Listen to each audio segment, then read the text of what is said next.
Good evening, everyone. I'd like to call to order the meeting of the Mount Diablo Unified School District. Today is Wednesday, September 24th, 2025, and it's 5 p.m. We will go to the roll call vote. Is Trustee Nzewi participating by phone at this time? Do we need to dial her in? I'll dial her in and close that. Okay. All right. Trustee Nzewi will be participating in closed session from the Morrison Clark Historic Inn, 1011 L Street, Northwest, Washington, D.C., 2001. The agenda has been posted at her location, and individuals are welcome to attend the meeting at her location. Trustee Lawrence, are you here? I am. Trustee Mason? Here. Trustee McDougall? And Trustee Mayo is here also. So the board members, Lawrence, Mason, and McDougall and Mayo are here. For the closed session agenda, we have item 2.1, public comment. The public may address the board on items that are scheduled for the discussion during closed session only. Speakers must submit a speaker's card to the board secretary. The board president will call each speaker to the podium as appropriate. These presentations are limited to 3 minutes each, or a total of 30 minutes for all speakers, or the 3-minute time limit may be shortened. Speakers are not allowed to yield their time. And we have 2 cards. The first is Kip Penovich.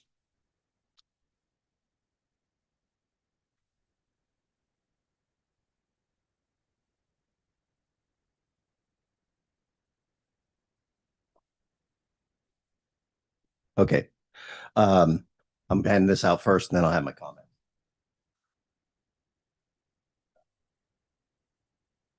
I got half sheets this time, so not as much paper.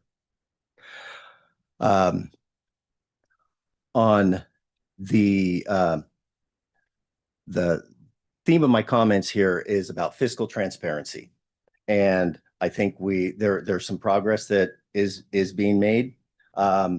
After the unaudited actual presentation, I went home and watched the recording of it so I could take notes.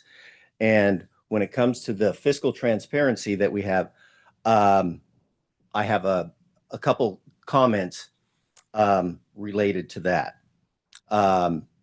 And it was stated by Dr. Clark and the CBO that there was a particular table that was shown that was the budget to actual summary. And there was the comment made that it was important to share this information so everyone has it, and it's important to show how we've done. And so I went home and compared to the files that I've kept for this, and I noticed that the budget, that particular table, was actually missing one piece of information. And there was a big deal made about how the change to the net increase decrease was nice and tight, not varying more than $10 million. But the first interim budget was not included. And if you put the first interim budget in that slide, that's the number that's in yellow there. So we did have a decent fluctuation only in one of the budgets, but that one was not included in the presentation, and I think it should have. The truth is that slide is a good slide, and I think you should ask for it every single year. And if it's that important to show, they didn't show that to you for the past 4 years of the unaudited actual presentation, and that's what the magenta numbers are below it.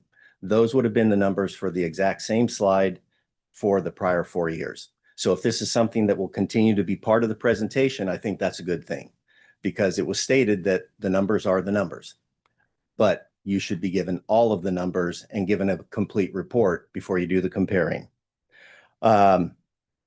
Because there you can actually start to look at why was there a big deficit in the first interim, and then you could connect that to a large projection in the materials and supplies.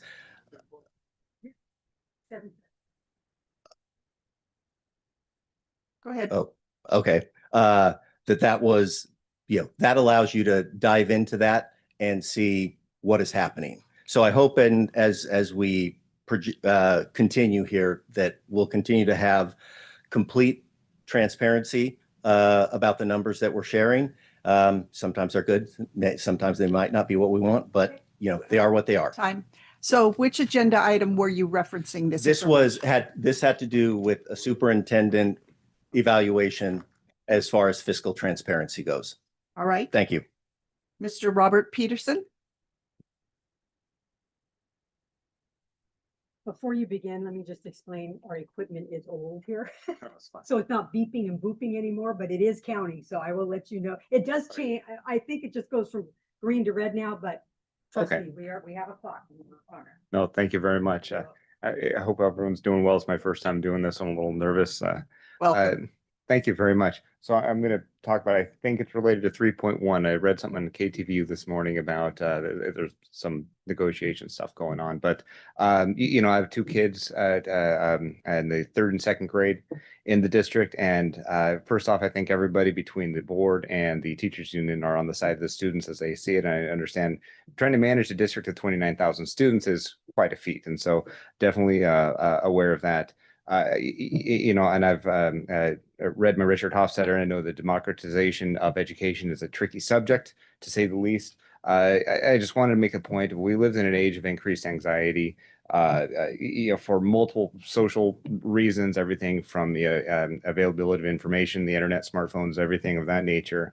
And the kids are growing up in this environment that we would have no clue of how to respond with when we were that age. Our oldest kid included.